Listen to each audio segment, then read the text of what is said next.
Chapitre XIX de Candide ou l'optimisme de Voltaire. Ce qui leur arriva à Suriname et comment Candide fit connaissance avec Martin.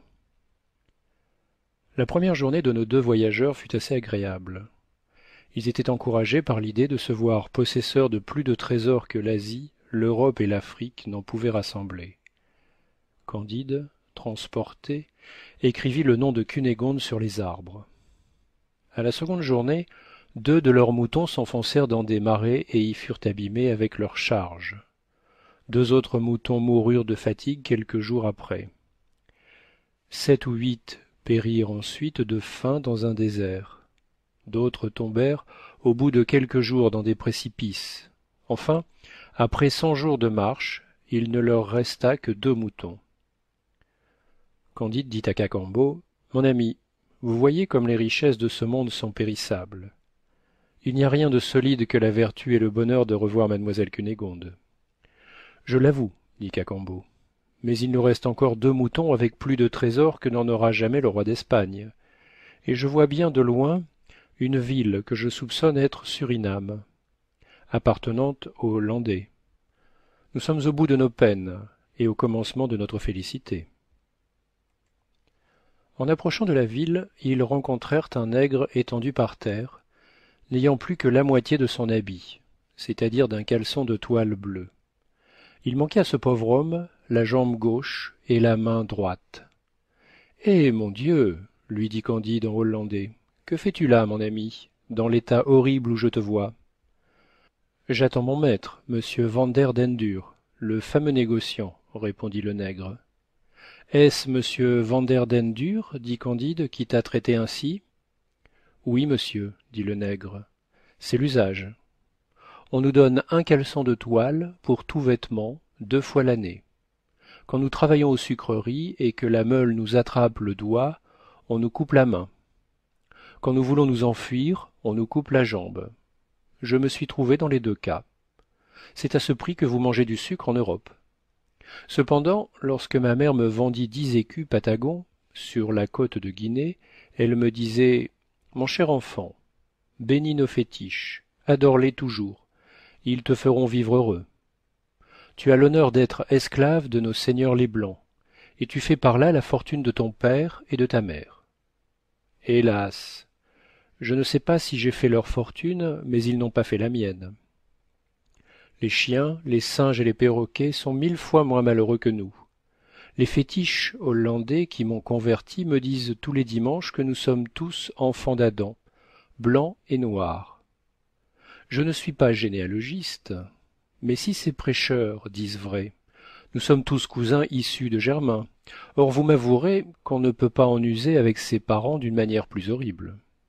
« Ô Pangloss, s'écria Candide, tu n'avais pas deviné cette abomination.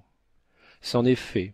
Il faudra qu'à la fin je renonce à ton optimisme. »« Qu'est-ce qu'optimisme » disait Cacambo.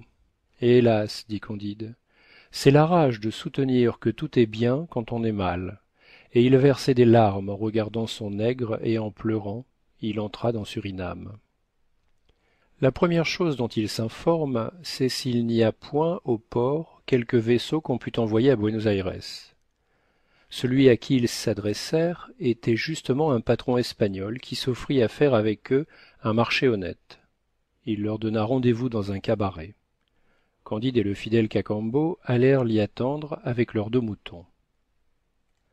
Candide, qui avait le cœur sur les lèvres, conta à l'Espagnol toutes ses aventures et lui avoua qu'il voulait enlever mademoiselle Cunégonde.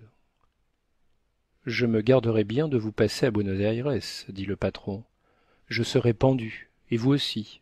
La belle Cunégonde est la maîtresse favorite de monseigneur. » Ce fut un coup de foudre pour Candide. Il pleura longtemps. Enfin il tira à part Cacambo. « Voici, mon cher ami, lui dit-il, ce qu'il faut que tu fasses. Nous avons chacun dans nos poches pour 5 ou 6 millions de diamants. Tu es plus habile que moi. Va prendre mademoiselle Cunégonde à Buenos Aires. Si le gouverneur fait quelque difficulté, donne-lui 1 million. S'il ne se rend pas, donne-lui en 2. Tu n'as point tué d'inquisiteur, on ne se défiera point de toi. J'équiperai un autre vaisseau, j'irai t'attendre à Venise. C'est un pays libre où l'on n'a rien à craindre ni des Bulgares, ni des Abares, ni des Juifs, ni des inquisiteurs. » Cacambo applaudit à cette sage résolution. Il était au désespoir de se séparer d'un bon maître devenu son ami intime. Mais le plaisir de lui être utile l'emporta sur la douleur de le quitter. Ils s'embrassèrent en versant des larmes. Candide lui recommanda de ne point oublier la bonne vieille. Cacambo partit dès le jour même. C'était un très bon homme que ce Cacambo. Candide resta encore quelque temps à Surinam et attendit qu'un autre patron voulût le mener en Italie, lui et les 2 moutons qui lui restaient. Il prit des domestiques et acheta tout ce qui lui était nécessaire pour un long voyage. Enfin M. Vanderdendur, maître d'un gros vaisseau, vint se présenter à lui. « Combien voulez-vous, demanda-t-il à cet homme, pour me mener en droiture à Venise, moi, mes gens, mon bagage et les 2 moutons que voilà ?» Le patron s'accorda à 10 000 piastres. Candide n'hésita pas. « Oh oh, dit à part soi le prudent Vanderdendur, cet étranger donne 10 000 piastres tout d'un coup. Il faut qu'il soit bien riche. » Puis, revenant un moment après, il signifia qu'il ne pouvait partir à moins de 20 000. « Eh bien, vous les aurez, dit Candide. « Ouais, se dit tout bas le marchand, cet homme donne 20 000 piastres aussi aisément que 10 000. Il revint encore et dit qu'il ne pouvait le conduire à Venise à moins de 30 000 piastres. « Vous en aurez donc 30 000, répondit Candide. « Oh oh, se dit encore le marchand hollandais, 30 000 piastres ne coûtent rien à cet homme-ci. Sans doute les 2 moutons portent des trésors immenses. N'insistons pas davantage, faisons-nous d'abord payer les 30 000 piastres, et puis nous verrons. » Candide vendit 2 petits diamants, dont le moindre valait plus que tout l'argent que demandait le patron. Il le paya d'avance. Les 2 moutons furent embarqués. Candide suivait dans un petit bateau pour joindre le vaisseau à la rade. Le patron prend son temps, met à la voile, démarre. Le vent le favorise. Candide, éperdu et stupéfait, le perd bientôt de vue. « Hélas !» cria-t-il, « voilà un tour digne de l'ancien monde. » Il retourne au rivage, abîmé dans la douleur, car enfin il avait perdu de quoi faire la fortune de 20 monarques. Il se transporte chez le juge hollandais, et comme il était un peu troublé, il frappe rudement à la porte. Il entre, expose son aventure, et crie un peu plus haut qu'il ne convenait. Le juge commença par lui faire payer 10 000 piastres pour le bruit qu'il avait fait. Ensuite il l'écouta patiemment, lui promit d'examiner son affaire sitôt que le marchand serait revenu, et se fit payer 10 000 autres piastres pour les frais de l'audience. Ce procédé acheva de désespérer Candide. Il avait à la vérité essuyé des malheurs 1000 fois plus douloureux, mais le sang-froid du juge et celui du patron dont il était volé alluma sa bile et le plongea dans une noire mélancolie. La méchanceté des hommes se présentait à son esprit dans toute sa laideur. Il ne se nourrissait que d'idées tristes. Enfin, un vaisseau français étant sur le point de partir pour Bordeaux, comme il n'avait plus de moutons chargés de diamants à embarquer, il loua une chambre du vaisseau à juste prix et fit signifier dans la ville qu'il paierait le passage, la nourriture et donnerait 2 000 piastres à un honnête homme qui voudrait faire le voyage avec lui, à condition que cet homme serait le plus dégoûté de son état et le plus malheureux de la province. Il se présenta une foule de prétendants qu'une flotte n'aurait pu contenir.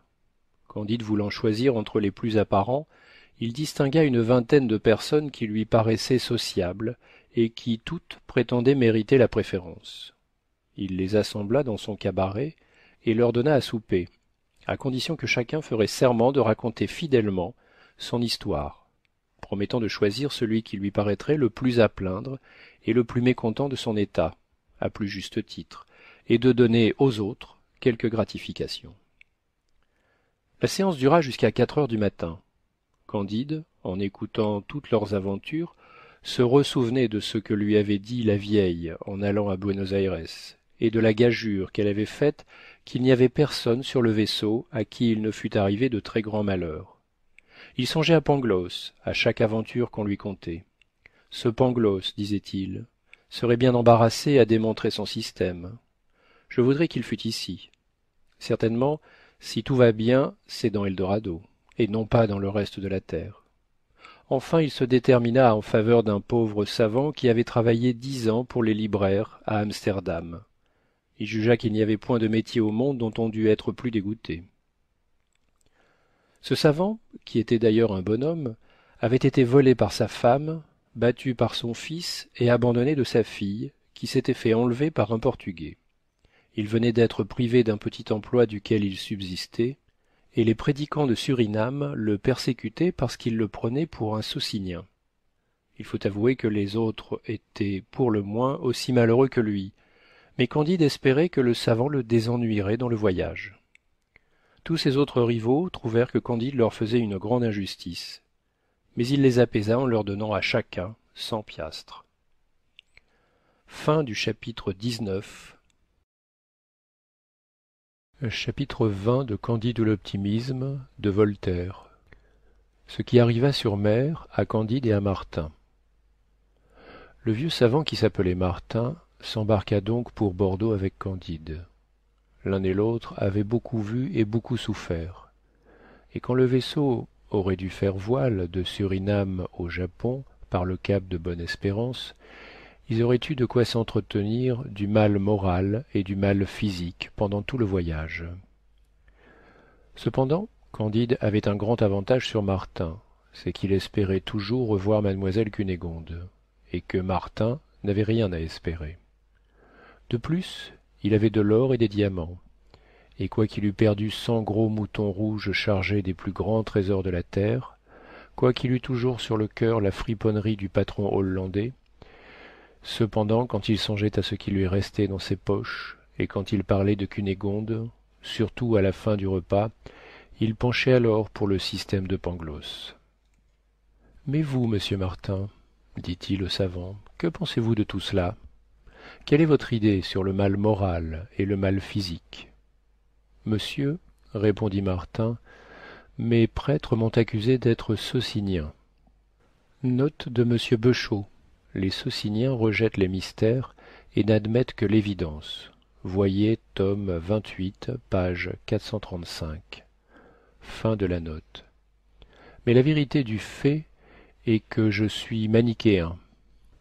Note de monsieur Beuchot. Les manichéens admettent un bon et un mauvais principe. Voyez tome 15, page 27, 314, 315. Fin de la note. Vous vous moquez de moi, dit Candide. Il n'y a plus de manichéens dans le monde. Il y a moi, dit Martin. Je ne sais qu'y faire, mais je ne peux penser autrement. Il faut que vous ayez le diable au corps, dit Candide. Il se mêle si fort des affaires de ce monde, dit Martin, qu'il pourrait bien être dans mon corps, comme partout ailleurs. Mais je vous avoue qu'en jetant la vue sur ce globe, ou plutôt sur ce globule, je pense que Dieu l'a abandonné à quelque être malfaisant. J'en excepte toujours Eldorado. Je n'ai guère vu de ville qui ne désirât la ruine de la ville voisine, point de famille qui ne voulût exterminer quelque autre famille. Partout les faibles ont en exécration les puissants, devant lesquels ils rampent, et les puissants les traitent comme des troupeaux dont on vend la laine et la chair. 1 million d'assassins enrégimentés courant d'un bout de l'Europe à l'autre exercent le meurtre et le brigandage avec discipline pour gagner son pain, parce qu'il n'a pas de métier plus honnête. Et dans les villes qui paraissent jouir de la paix et où les arts fleurissent, les hommes sont dévorés de plus d'envie, de soin et d'inquiétude qu'une ville assiégée n'éprouve de fléaux. Les chagrins secrets sont encore plus cruels que les misères publiques. En un mot, j'en ai tant vu et tant éprouvé que je suis manichéen. Il y a pourtant du bon, répliquait Candide. Cela peut être, disait Martin, mais je ne le connais pas. Au milieu de cette dispute, on entendit un bruit de canon. Le bruit redouble de moment en moment. Chacun prend sa lunette. On aperçoit 2 vaisseaux qui combattaient à la distance d'environ 3 milles. Le vent les amena l'un et l'autre si près du vaisseau français qu'on eut le plaisir de voir le combat tout à son aise. Enfin, l'un des 2 vaisseaux lâcha à l'autre une bordée si bas et si juste qu'il le coula à fond. Candide et Martin aperçurent distinctement une centaine d'hommes sur le tillac du vaisseau qui s'enfonçait. Ils levaient tous les mains au ciel et jetait des clameurs effroyables. En un moment, tout fut englouti. Eh bien, dit Martin, voilà comme les hommes se traitent les uns les autres. Il est vrai, dit Candide, qu'il y a quelque chose de diabolique dans cette affaire. En parlant ainsi, il aperçut je ne sais quoi d'un rouge éclatant qui nageait auprès de son vaisseau. On détacha la chaloupe pour voir ce que ce pouvait être. C'était un de ses moutons. Candide eut plus de joie de retrouver ce mouton qu'il n'avait été affligé d'en perdre 100, tous chargés de gros diamants d'Eldorado. Le capitaine français aperçut bientôt que le capitaine du vaisseau submergeant était espagnol, et que celui du vaisseau submergé était un pirate hollandais. C'était celui-là même qui avait volé Candide. Les richesses immenses dont ce scélérat s'était emparé furent ensevelies avec lui dans la mer, et il n'y eut qu'un mouton de sauvé. Vous voyez, dit Candide à Martin, que le crime est puni quelquefois. Ce coquin de patron hollandais a eu le sort qu'il méritait. Oui, dit Martin, mais fallait-il que les passagers qui étaient sur son vaisseau périssent aussi? Dieu a puni ce fripon, le diable a noyé les autres. Cependant le vaisseau français et l'espagnol continuèrent leur route, et Candide continua ses conversations avec Martin. Ils disputèrent 15 jours de suite, et au bout de 15 jours, ils étaient aussi avancés que le premier. Mais enfin ils parlaient, ils se communiquaient des idées, ils se consolaient. Candide caressait son mouton. « Puisque je t'ai trouvé, dit-il, je pourrais bien retrouver Cunégonde. » Fin du chapitre 20. Chapitre 21 de Candide ou l'optimisme, de Voltaire. Candide et Martin approchent des côtes de France et raisonnent. On aperçut enfin les côtes de France. « Avez-vous jamais été en France, monsieur Martin ?» dit Candide. « Oui, dit Martin, j'ai parcouru plusieurs provinces. Il y en a où la moitié des habitants est folle, quelques-unes où l'on est trop rusé, d'autres où l'on est communément assez doux et assez bête, d'autres où l'on fait le bel esprit, et dans toutes, la principale occupation est l'amour, la seconde de médire, et la troisième de dire des sottises. Mais, monsieur Martin, avez-vous vu Paris ? Oui, j'ai vu Paris. Il tient de toutes ces espèces-là. C'est un chaos. C'est une presse dans laquelle tout le monde cherche le plaisir, et où presque personne ne le trouve. Du moins, à ce qu'il m'a paru. J'y ai séjourné peu. J'y fus volé, en arrivant, de tout ce que j'avais, par des filous, à la foire Saint-Germain. On me prit moi-même pour un voleur, et je fus 8 jours en prison, après quoi je me fis correcteur d'imprimerie pour gagner de quoi retourner à pied en Hollande. Je connus la canaille écrivante, la canaille cabalante et la canaille convulsionnaire. On dit qu'il y a des gens fort polis dans cette ville-là. Je le veux croire. Pour moi, je n'ai nulle curiosité de voir la France, dit Candide. Vous devinez aisément que quand on a passé 1 mois dans Eldorado, on ne se soucie plus de rien voir sur la terre que mademoiselle Cunégonde. Je vais l'attendre à Venise. Nous traverserons la France pour aller en Italie. Ne m'accompagnerez-vous pas ? Très volontiers, dit Martin. On dit que Venise n'est bonne que pour les nobles vénitiens, mais que cependant on y reçoit très bien les étrangers quand ils ont beaucoup d'argent. Je n'en ai point. Vous en avez, je vous suivrai partout. À propos, dit Candide, pensez-vous que la terre ait été originairement une mer, comme on l'assure dans ce gros livre qui appartient au capitaine du vaisseau ? Note de Monsieur Beuchot. La Bible. On lit dans la Genèse, chapitre 1er, verset 2, Tenebrae errant super faciem abyssi, parole que de Maillet donne comme présentant la même idée que ce vers d'Ovide. Quaque erat et tellus, illic et pontus et aer. Voyez la première journée de Téliamède, où il est dit que la mer a été supérieure d'un grand nombre de coudées à la plus haute de toutes nos montagnes. Voltaire parle souvent de Maillet et de son Téliamède. Voyez entre autres dans Les Mélanges, année 1768, le chapitre 18 des Singularités de la nature, et année 1777, le 11e des dialogues d'Évémer. Fin de la note. Je n'en crois rien du tout, dit Martin. non plus que de toutes les rêveries qu'on nous débite depuis quelque temps. Mais à quelle fin ce monde a-t-il donc été formé, dit Candide. Pour nous faire enrager, répondit Martin.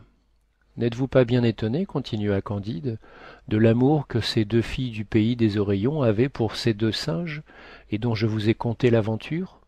Point du tout, dit Martin. Je ne vois pas ce que cette passion a d'étrange. J'ai tant vu de choses extraordinaires qu'il n'y a plus rien d'extraordinaire pour moi. Croyez-vous, dit Candide, que les hommes se soient toujours mutuellement massacrés comme ils font aujourd'hui? Qu'ils aient toujours été menteurs, fourbes, perfides, ingrats, brigands, faibles, volages, lâches, envieux, gourmands, ivrognes, avares, ambitieux, sanguinaires, calomniateurs, débauchés, fanatiques, hypocrites et sots? Croyez-vous, dit Martin, que les éperviers aient toujours mangé des pigeons quand ils en ont trouvé? Oui, sans doute, dit Candide. Eh bien, dit Martin, si les éperviers ont toujours eu le même caractère, pourquoi voulez-vous que les hommes aient changé le leur? Oh, dit Candide, il y a bien de la différence, car le libre arbitre... En raisonnant ainsi, ils arrivèrent à Bordeaux. Fin du chapitre 21. Chapitre 22 de Candide ou l'optimisme de Voltaire. Ce qui arriva en France à Candide et à Martin. Candide ne s'arrêta dans Bordeaux qu'autant de temps qu'il en fallait pour vendre quelques cailloux du Dorado et pour s'accommoder d'une bonne chaise à 2 places, car il ne pouvait plus se passer de son philosophe Martin. Il fut seulement très fâché de se séparer de son mouton, qu'il laissa à l'Académie des sciences de Bordeaux, laquelle proposa, pour le sujet du prix de cette année, de trouver pourquoi la laine de ce mouton était rouge. Et le prix fut adjugé à un savant du Nord, qui démontra par A plus B moins C divisé par Z que le mouton devait être rouge et mourir de la clavelée. Note de Condorcet et de Croix. Quelque progrès que les sciences aient fait, il est impossible que sur 10 000 hommes qui les cultivent en Europe et sur 300 académies qui y sont établies, il ne se trouve point quelque académie qui propose des prix ridicules et quelque savant qui fasse d'étranges applications des sciences les plus utiles. Ce ridicule avait frappé M. de Voltaire dans son séjour à Berlin. Les savants du Nord conservaient encore à cette époque quelques restes de l'ancienne barbarie scolastique, et la philosophie hardie, mais hypothétique et absurde de Leibniz n'avait pas contribué à les en dépouiller. Fin de la note. Cependant, tous les voyageurs que Candide rencontra dans les cabarets de la route lui disaient « Nous allons à Paris ». Cet empressement général lui donna enfin l'envie de voir cette capitale. Ce n'était pas beaucoup se détourner du chemin de Venise. Il entra par le faubourg Saint-Marceau et crut être dans le plus vilain village de la Westphalie. À peine Candide fut-il dans son auberge qu'il fut attaqué d'une maladie légère causée par ses fatigues. Comme il avait au doigt un diamant énorme et qu'on avait aperçu dans son équipage une cassette prodigieusement pesante, il eut aussitôt auprès de lui 2 médecins qu'il n'avait pas mandés, quelques amis intimes qui ne le quittèrent pas, et 2 dévotes qui faisaient chauffer ses bouillons. Martin disait « Je me souviens d'avoir été malade aussi à Paris dans mon premier voyage. J'étais fort pauvre, aussi n'eus-je ni amis, ni dévotes, ni médecins, et je guéris. Cependant, à force de médecine et de saigner, la maladie de Candide devint sérieuse. Un habitué du quartier vint avec douceur lui demander un billet payable au porteur pour l'autre monde. Candide n'en voulut rien faire. Les dévotes l'assurèrent que c'était une nouvelle mode. Candide répondit qu'il n'était point homme à la mode. Martin voulut jeter l'habitué par les fenêtres. Le clerc jura qu'on n'enterrerait point Candide. Martin jura qu'il enterrerait le clerc s'il continuait à les importuner. La querelle s'échauffa. Martin le prit par les épaules et le chassa rudement, ce qui causa un grand scandale dont on fit un procès-verbal. Candide guérit, et pendant sa convalescence il eut très bonne compagnie à souper chez lui. on jouait gros jeu. Candide était tout étonné que jamais les as ne lui vinssent, et Martin ne s'en étonnait pas. Parmi ceux qui lui faisaient les honneurs de la ville, il y avait un petit abbé Périgourdin, l'un de ces gens empressés, toujours alertes, toujours serviables, effrontés, caressants, accommodants, qui guettent les étrangers à leur passage, leur content l'histoire scandaleuse de la ville et leur offrent des plaisirs à tout prix. Celui-ci mena d'abord Candide et Martin à la comédie. On y jouait une tragédie nouvelle. Candide se trouva placé auprès de quelques beaux esprits. Cela ne l'empêcha pas de pleurer à des scènes jouées parfaitement. Un des raisonneurs qui était à ses côtés lui dit dans un entr'acte: « Vous avez grand tort de pleurer. Cette actrice est fort mauvaise. L'acteur qui joue avec elle est plus mauvais acteur encore. La pièce est encore plus mauvaise que les acteurs. L'auteur ne sait pas un mot d'arabe, et cependant la scène est en Arabie. » Note de M. Beuchot.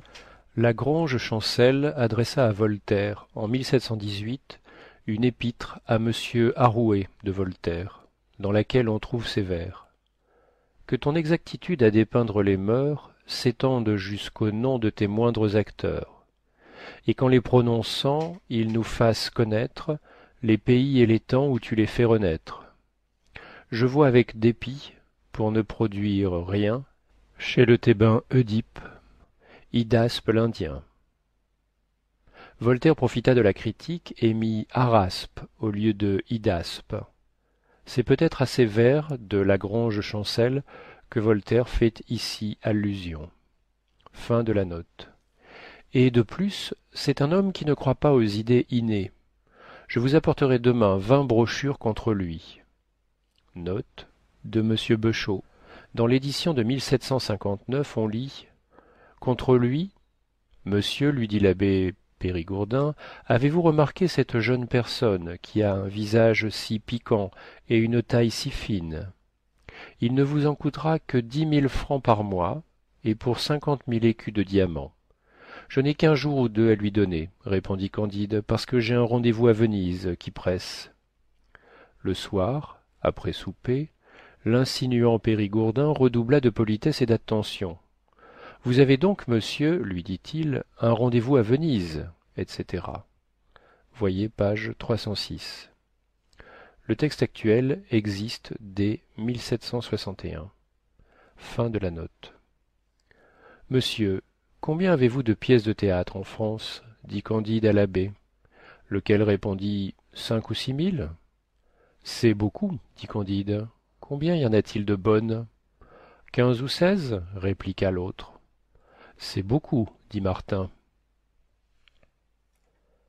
Candide fut très content d'une actrice qui faisait la reine Élisabeth dans une assez plate tragédie. Note. C'est probablement le Comte d'Essex, tragédie de Thomas Corneille. Note de M. Decroix. Fin de la note. Que l'on joue quelquefois. Cette actrice, dit-il à Martin, me plaît beaucoup. Elle a un faux air de mademoiselle Cunégonde. Je serais bien aise de la saluer. L'abbé Périgourdin s'offrit à l'introduire chez elle. Candide, élevé en Allemagne, demanda quelle était l'étiquette et comment on traitait en France les reines d'Angleterre. Il faut distinguer, dit l'abbé. En province, on les mène au cabaret. À Paris, on les respecte quand elles sont belles, et on les jette à la voirie quand elles sont mortes. Des reines à la voirie ? Dit Candide. Oui, vraiment, dit Martin. Monsieur l'abbé a raison. J'étais à Paris quand mademoiselle Monime, note de Monsieur Beuchot, mademoiselle Lecouvreur, sur le refus de sépulture à mademoiselle Lecouvreur en 1730, voyez tome 12, la pièce intitulée La mort de mademoiselle Lecouvreur. Fin de la note. Passa, comme on dit, de cette vie à l'autre. On lui refusa ce que ces gens-ci appellent les honneurs de la sépulture, c'est-à-dire de pourrir avec tous les gueux du quartier dans un vilain cimetière. Elle fut enterrée toute seule de sa bande au coin de la rue de Bourgogne, ce qui dut lui faire une peine extrême, car elle pensait très noblement. Cela est bien impoli, dit Candide. Que voulez-vous, dit Martin, ces gens-ci sont ainsi faits. Imaginez toutes les contradictions, toutes les incompatibilités possibles. Vous les verrez dans le gouvernement, dans les tribunaux, dans les églises, dans les spectacles de cette drôle de nation. Est-il vrai qu'on rit toujours à Paris? Dit Candide. Oui, dit l'abbé, mais c'est en enrageant, car on s'y plaint de tout avec de grands éclats de rire. Même, note de Monsieur Beuchot, feu de croix proposé, au lieu de même, de mettre ici comme. Je n'ai trouvé cette version dans aucune édition.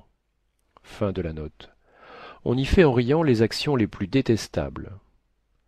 Quel est, dit Candide, ce gros cochon qui me disait tant de mal de la pièce où j'ai tant pleuré, et des acteurs qui m'ont fait tant de plaisir? C'est un mal-vivant, répondit l'abbé, qui gagne sa vie à dire du mal de toutes les pièces et de tous les livres. Il hait quiconque réussit, comme les eunuques haïssent les jouissants. C'est un de ces serpents de la littérature qui se nourrissent de fange et de venin. C'est un folliculaire. Qu'appelez-vous folliculaire? Dit Candide. C'est, dit l'abbé, un faiseur de feuilles, un fréron. C'est ainsi que Candide, Martin et le Périgourdin raisonnaient sur l'escalier en voyant défiler le monde au sortir de la pièce. Quoique je sois très empressé de revoir mademoiselle Cunégonde, dit Candide, je voudrais pourtant souper avec mademoiselle Clairon, car elle m'a paru admirable. L'abbé n'était pas homme à approcher de mademoiselle Clairon, qui ne voyait que bonne compagnie. Elle est engagée pour ce soir, dit-il, mais j'aurai l'honneur de vous mener chez une dame de qualité, et là vous connaîtrez Paris comme si vous y aviez été 4 ans. Candide, qui était naturellement curieux, se laissa mener chez la dame, au fond du faubourg Saint-Honoré. On y était occupé d'un pharaon. 12 tristes pontes tenaient chacun en main un petit livre de cartes, registre cornu de leurs infortunes. Un profond silence régnait. La pâleur était sur le front des pontes, l'inquiétude sur celui du banquier. Et la dame du logis, assise auprès de ce banquier impitoyable, remarquait avec des yeux de lynx tous les parolis, tous les 7 élevas de campagne, dont chaque joueur cornait ses cartes. Elle les faisait décorner avec une attention sévère, mais polie, et ne se fâchait point, de peur de perdre ses pratiques. La dame se faisait appeler la marquise de Parolignac. Sa fille, âgée de 15 ans, était au nombre des pontes et avertissait d'un clin d'œil des friponneries de ces pauvres gens qui tâchaient de réparer les cruautés du sort. L'abbé Périgourdin, Candide et Martin entrèrent. Personne ne se leva, ni les salua, ni les regarda. Tous étaient profondément occupés de leurs cartes. Madame la baronne de Thunder Ten Tronckh était plus civile, dit Candide. Cependant, l'abbé s'approcha de l'oreille de la marquise, qui se leva à moitié, honora Candide d'un sourire gracieux, et Martin d'un air de tête tout à fait noble. Elle fit donner un siège et un jeu de cartes à Candide, qui perdit 50 000 francs en 2 tailles. Après quoi, on soupa très gaiement, et tout le monde était étonné que Candide ne fût pas ému de sa perte. Les laquais disaient entre eux, dans leur langage de laquais, « Il faut que ce soit quelque milord anglais. » Le souper fut comme la plupart des soupers de Paris, d'abord du silence, ensuite un bruit de paroles qu'on ne distingue point, puis des plaisanteries dont la plupart sont insipides, de fausses nouvelles, de mauvais raisonnements, un peu de politique, et beaucoup de médisance. On parla même de livres nouveaux. Avez-vous vu, dit l'abbé Périgourdin, le roman du sieur Gauchat, docteur en théologie? Oui, répondit un des convives, mais je n'ai pu l'achever. Nous avons une foule d'écrits impertinents, mais tous ensemble n'approchent pas de l'impertinence de Gauchat, docteur en théologie. Note de Condorcet et Decroix. Il faisait un mauvais ouvrage intitulé Lettres sur quelques écrits de ce temps. On lui donna une abbaye, et il fut plus richement récompensé que s'il avait fait l'esprit des lois, et résolu le problème de la précession des équinoxes. Note additionnelle de M. Beuchot. C'est d'Alembert qui a résolu le problème de la précession des équinoxes. Voyez tome 21, la note des éditeurs sur le chapitre 43 du Précis du siècle de Louis XV. Fin de la note. Je suis si rassasié de cette immensité de détestables livres qui nous inondent que je me suis mis à ponter au pharaon. Et les mélanges de l'archidiacre Trublet, qu'en dites-vous? Dit l'abbé. Ah, dit madame de Parolignac, l'ennuyeux mortel. Comme il vous dit curieusement ce que tout le monde sait, comme il discute pesamment ce qui ne vaut pas la peine d'être remarqué légèrement, comme il s'approprie sans esprit l'esprit des autres, comme il gâte ce qu'il pille, comme il me dégoûte. Mais il ne me dégoûtera plus, c'est assez d'avoir lu quelques pages de l'archidiacre. Il y avait à table un homme savant et de goût qui appuya ce que disait la marquise. On parla ensuite de tragédie. La dame demanda pourquoi il y avait des tragédies qu'on jouait quelquefois et qu'on ne pouvait lire. L'homme de goût expliqua très bien comment une pièce pouvait avoir quelque intérêt et n'avoir presque aucun mérite. Il prouva en peu de mots que ce n'était pas assez d'amener une ou deux de ces situations qu'on trouve dans tous les romans et qui séduisent toujours les spectateurs, mais qu'il faut être neuf, sans être bizarre, souvent sublime et toujours naturel, connaître le cœur humain et le faire parler, être grand poète sans que jamais aucun personnage de la pièce paraisse poète, savoir parfaitement sa langue, la parler avec pureté, avec une harmonie continue, sans que jamais la rime coûte rien au sens.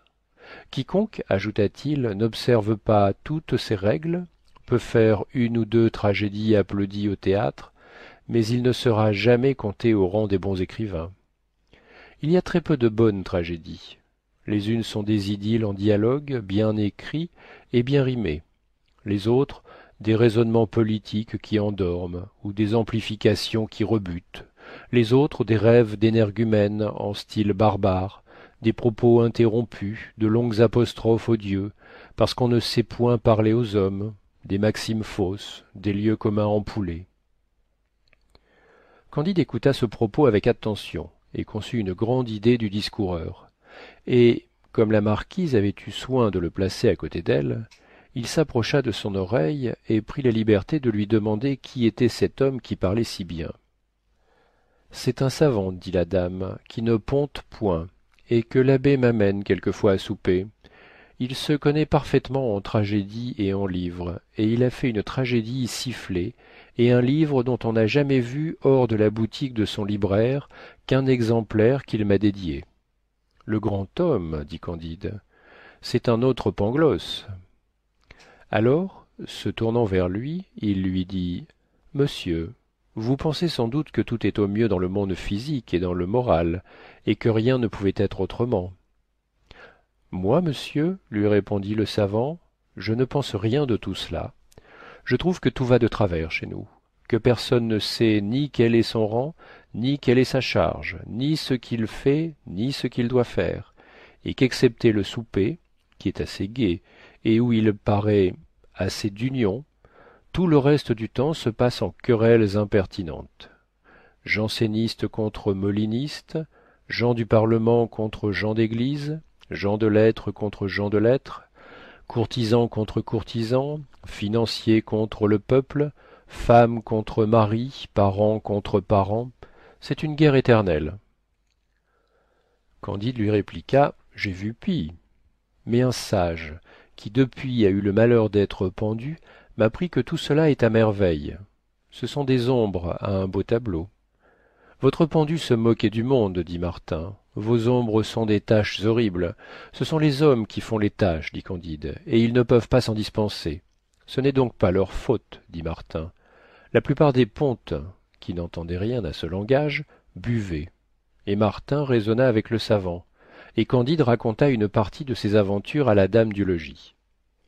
Après souper, la marquise mena Candide dans son cabinet et le fit asseoir sur un canapé. Eh bien, lui dit-elle, vous aimez donc toujours éperdument mademoiselle Cunégonde de Thunder-ten-Tronckh. Oui, madame, répondit Candide. La marquise lui répliqua avec un sourire tendre. Vous me répondez comme un jeune homme de Westphalie. Un Français m'aurait dit il est vrai que j'ai aimé mademoiselle Cunégonde, mais en vous voyant, madame, je crains de ne la plus aimer. Hélas, madame, dit Candide, je répondrai comme vous voudrez. Votre passion pour elle, dit la marquise, a commencé en ramassant son mouchoir. Je veux que vous ramassiez ma jarretière. De tout mon cœur, dit Candide, et il la ramassa. Mais je veux que vous me la remettiez, dit la dame. Et Candide la lui remit. Voyez-vous, dit la dame, vous êtes étranger. Je fais quelquefois languir mes amants de Paris 15 jours, mais je me rends à vous dès la première nuit, parce qu'il faut faire les honneurs de son pays à un jeune homme de Westphalie. La belle ayant aperçu 2 énormes diamants aux 2 mains de son jeune étranger, les loua de si bonne foi que des doigts de Candide ils passèrent aux doigts de la marquise. Candide, en s'en retournant avec son abbé Périgourdin, sentit quelque remords d'avoir fait une infidélité à mademoiselle Cunégonde. Monsieur l'abbé entra dans sa peine.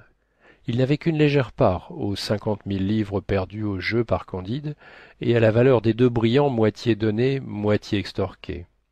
Son dessein était de profiter autant qu'il le pourrait des avantages que la connaissance de Candide pouvait lui procurer. Il lui parla beaucoup de Cunégonde, et Candide lui dit qu'il demanderait bien pardon à cette belle de son infidélité quand il la verrait à Venise. Le Périgourdin redoublait de politesse et d'attention, et prenait un intérêt tendre à tout ce que Candide disait, à tout ce qu'il faisait, à tout ce qu'il voulait faire. Vous avez donc, monsieur, lui dit-il, un rendez-vous à Venise. Oui, monsieur l'abbé, dit Candide. Il faut absolument que j'aille trouver mademoiselle Cunégonde. Alors, engagé par le plaisir de parler de ce qu'il aimait, il conta, selon son usage, une partie de ses aventures avec cette illustre Westphalienne. Je crois, dit l'abbé, que mademoiselle Cunégonde a bien de l'esprit, et qu'elle écrit des lettres charmantes. Je n'en ai jamais reçu, dit Candide, car figurez-vous qu'ayant été chassé du château, pour l'amour d'elle, je ne pus lui écrire, que bientôt après j'appris qu'elle était morte, qu'ensuite je la retrouvai, et que je la perdis, et que je lui ai envoyé à 2500 lieues d'ici un exprès dont j'attends la réponse. L'abbé écoutait attentivement, et paraissait un peu rêveur. Il prit bientôt congé des 2 étrangers, après les avoir tendrement embrassés. Le lendemain, Candide reçut à son réveil une lettre conçue en ces termes. Monsieur, mon très cher amant, il y a 8 jours que je suis malade en cette ville. J'apprends que vous y êtes.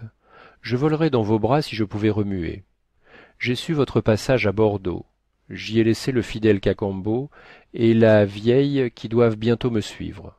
Le gouverneur de Buenos Aires a tout pris, mais il me reste votre cœur.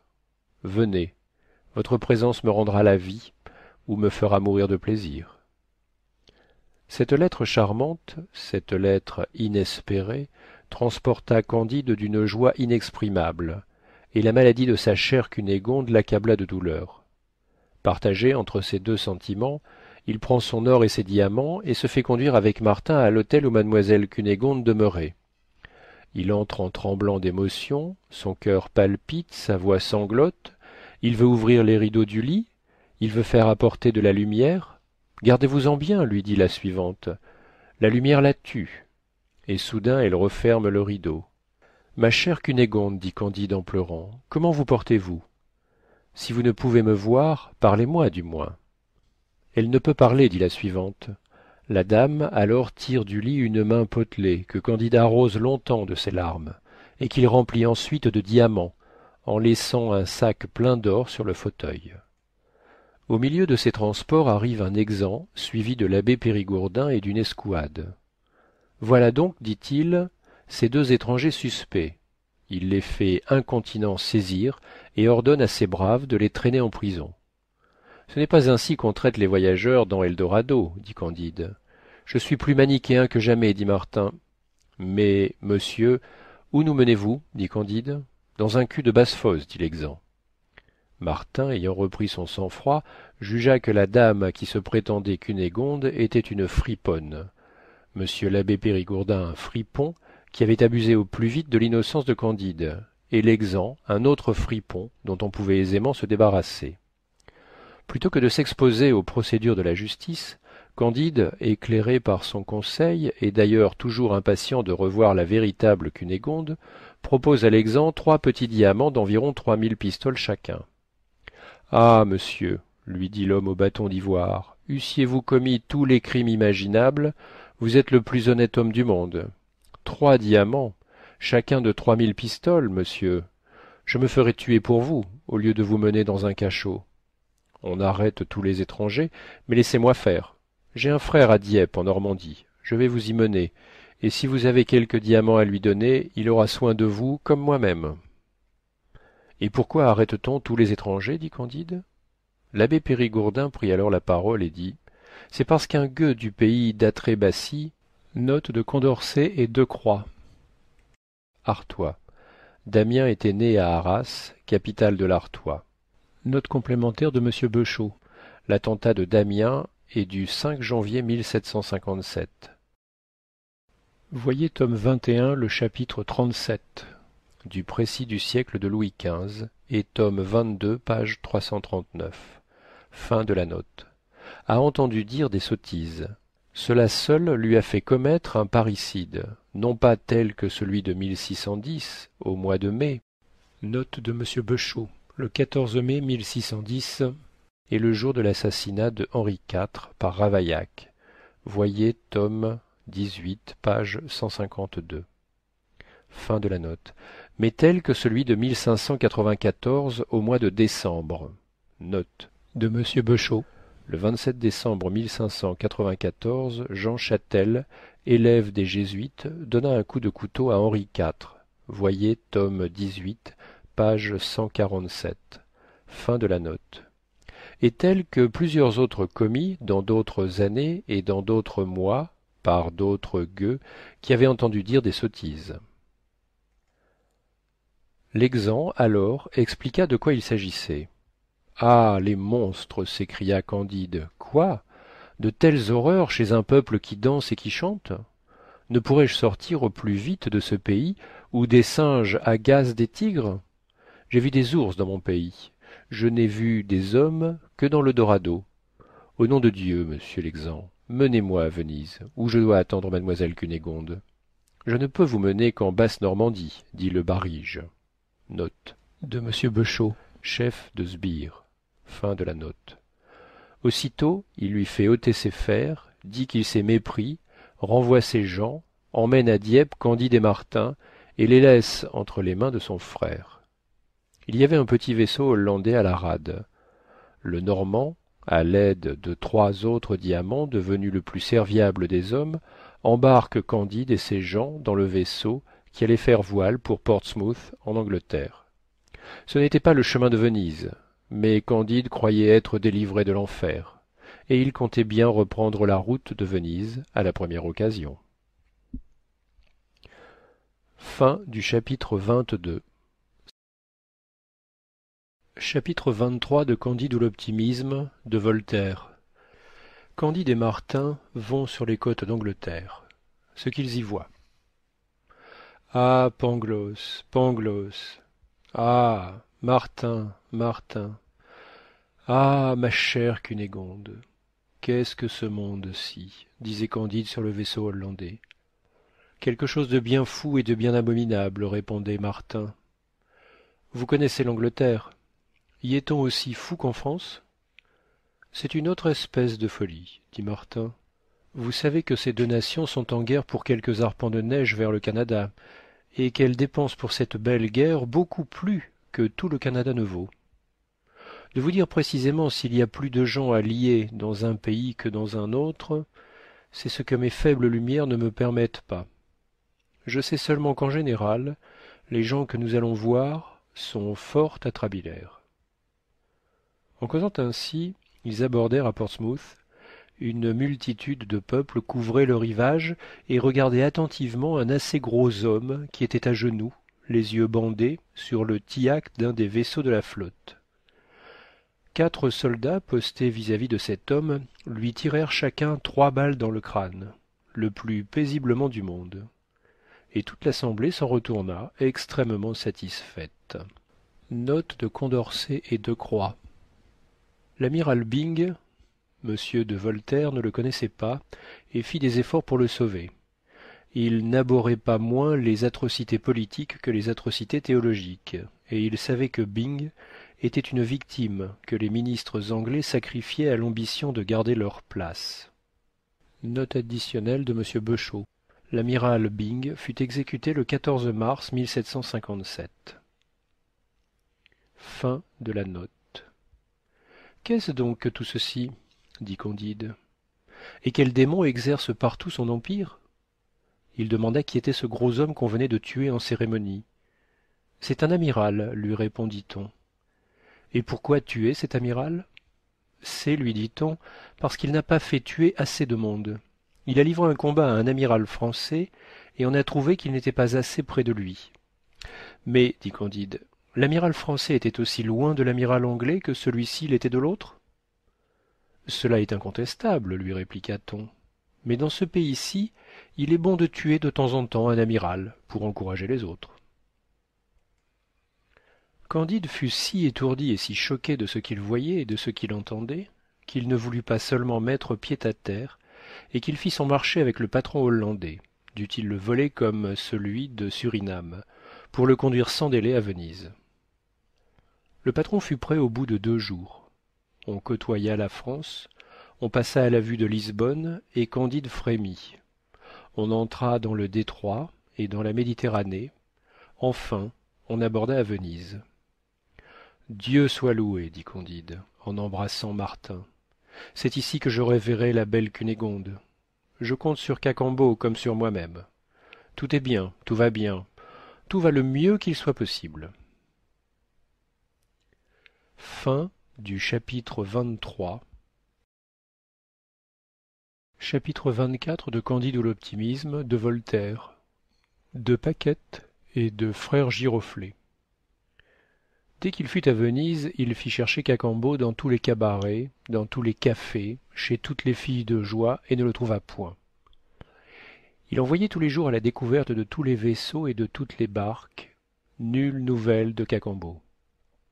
Quoi, disait-il à Martin, j'ai eu le temps de passer de Suriname à Bordeaux, d'aller de Bordeaux à Paris, de Paris à Dieppe, de Dieppe à Portsmouth, de côtoyer le Portugal et l'Espagne, de traverser toute la Méditerranée, de passer quelques mois à Venise, et la belle Cunégonde n'est point venue? Je n'ai rencontré au lieu d'elle qu'une drôlesse et un abbé Périgourdin. Cunégonde est morte, sans doute. Je n'ai plus qu'à mourir. Ah, il valait mieux rester dans le paradis du Dorado que de revenir dans cette maudite Europe. Que vous avez raison, mon cher Martin, tout n'est qu'illusion et calamité. Il tomba dans une mélancolie noire et ne prit aucune part à l'opéra alla moda ni aux autres divertissements du carnaval. Pas une dame ne lui donna la moindre tentation. Martin lui dit: vous êtes bien simple, en vérité, de vous figurer qu'un valet métis qui a 5 ou 6 millions dans ses poches ira chercher votre maîtresse au bout du monde, et vous l'amènera à Venise. Il la prendra pour lui s'il la trouve. S'il ne la trouve pas, il en prendra une autre. Je vous conseille d'oublier votre valet Cacambo et votre maîtresse Cunégonde. Martin n'était pas consolant. La mélancolie de Candide augmenta, et Martin ne cessait de lui prouver qu'il y avait peu de vertu et peu de bonheur sur la terre, excepté peut-être dans Eldorado, où personne ne pouvait aller. En disputant sur cette matière importante et en attendant Cunégonde, Candide aperçut un jeune théatin dans la place Saint-Marc, qui tenait sous le bras une fille. Le théatin paraissait frais, potelé, vigoureux. Ses yeux étaient brillants, son air assuré, sa mine haute, sa démarche fière. La fille était très jolie et chantait. Elle regardait amoureusement son théatin, et de temps en temps lui pinçait ses grosses joues. Vous m'avouerez du moins, dit Candide à Martin, que ces gens-ci sont heureux.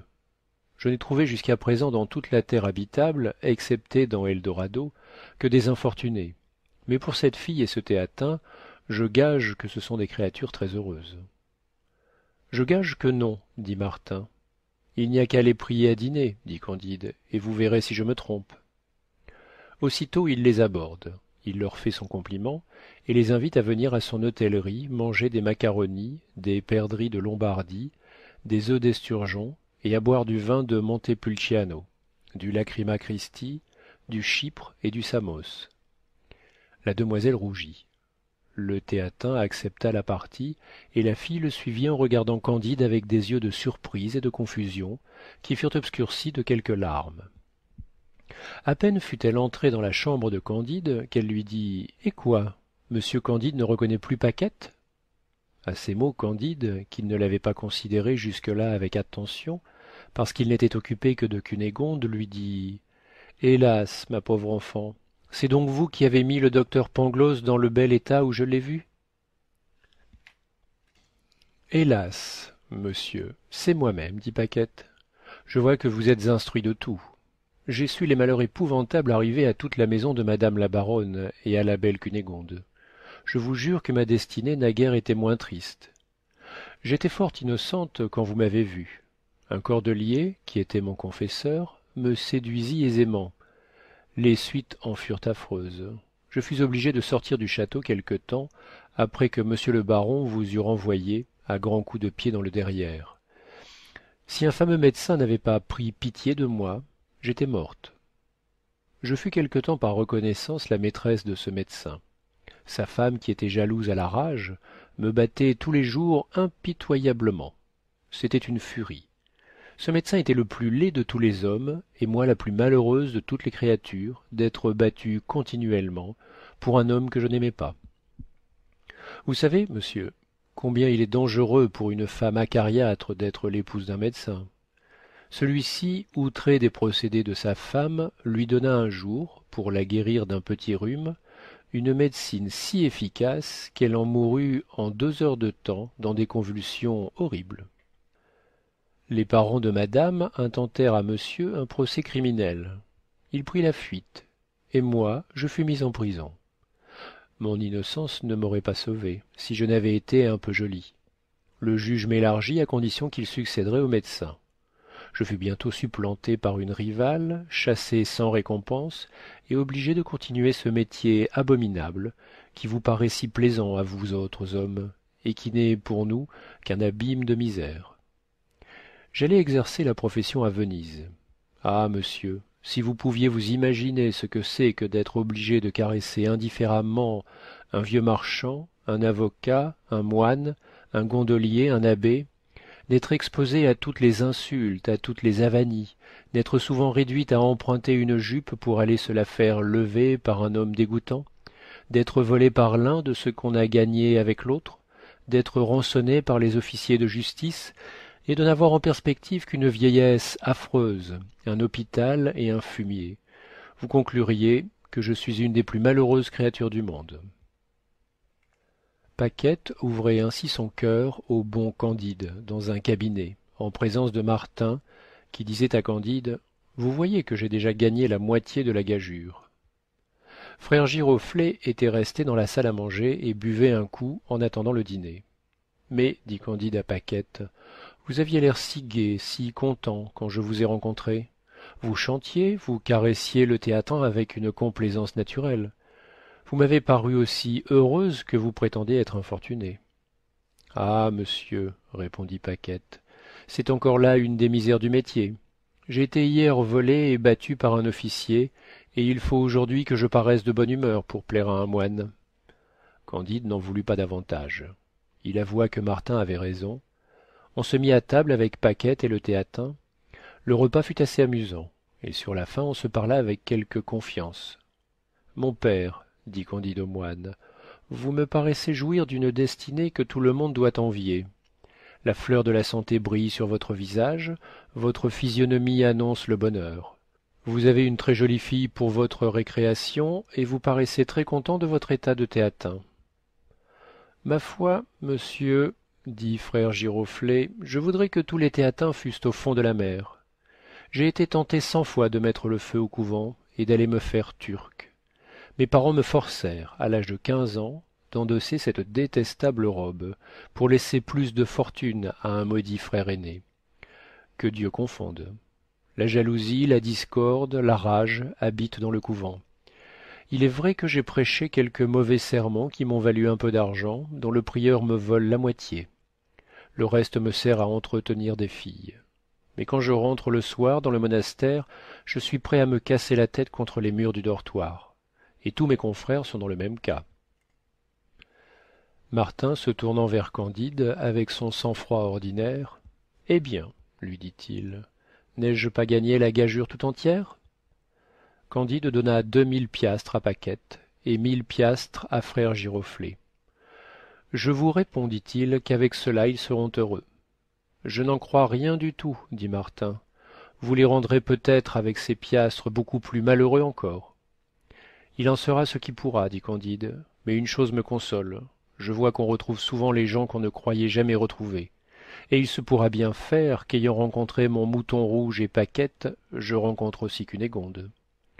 Je souhaite, dit Martin, qu'elle fasse un jour votre bonheur. Mais c'est de quoi je doute fort. Vous êtes bien dur, dit Candide. C'est que j'ai vécu, dit Martin. Mais regardez ces gondoliers, dit Candide. Ne chantent-ils pas sans cesse? Vous ne les voyez pas dans leur ménage, avec leurs femmes et leurs marmots d'enfants, dit Martin. Le doge a ses chagrins, les gondoliers ont les leurs. Il est vrai qu'à tout prendre, le sort d'un gondolier est préférable à celui d'un doge, mais je crois la différence si médiocre que cela ne vaut pas la peine d'être examiné. On parle, dit Candide, du sénateur Pococurante, qui demeure dans ce beau palais sur la Brenta, et qui reçoit assez bien les étrangers. On prétend que c'est un homme qui n'a jamais eu de chagrin. Je voudrais voir une espèce si rare, dit Martin. Candide aussitôt fit demander au seigneur Pococurante la permission de venir le voir le lendemain. Fin du chapitre 24. Chapitre 25 de Candide ou l'optimisme de Voltaire. Visite chez le seigneur Pococurante, noble Vénitien. Candide et Martin allèrent en gondole sur la Brenta et arrivèrent au palais du noble Pococurante. Les jardins étaient bien entendus et ornés de belles statues de marbre. Le palais d'une belle architecture. Le maître du logis, homme de 60 ans, fort riche, reçut très poliment les deux curieux, mais avec très peu d'empressement, ce qui déconcerta Candide et ne déplut point à Martin. D'abord 2 filles jolies et proprement mises servirent du chocolat, qu'elles firent très bien mousser. Candide ne put s'empêcher de les louer sur leur beauté, sur leur bonne grâce et sur leur adresse. Ce sont d'assez bonnes créatures, dit le sénateur Pococurante. Je les fais quelquefois coucher dans mon lit, car je suis bien las des dames de la ville, de leurs coquetteries, de leurs jalousies, de leurs querelles, de leurs humeurs, de leurs petitesses, de leur orgueil, de leurs sottises, et des sonnets qu'il faut faire ou commander pour elles. Mais après tout, ces 2 filles commencent fort à m'ennuyer. Candide, après le déjeuner, se promenant dans une longue galerie, fut surpris de la beauté des tableaux. Il demanda de quel maître étaient les 2 premiers. Ils sont de Raphaël, dit le sénateur. Je les achetai fort cher par vanité il y a quelques années. On dit que c'est ce qu'il y a de plus beau en Italie, mais ils ne me plaisent point du tout. La couleur en est très rembrunie, les figures ne sont pas assez arrondies et ne sortent point assez. Les draperies ne ressemblent en rien à une étoffe. En un mot, quoi qu'on en dise, je ne trouve point là une imitation vraie de la nature. Je n'aimerai un tableau que quand je croirai voir la nature elle-même. Il n'y en a point de cette espèce.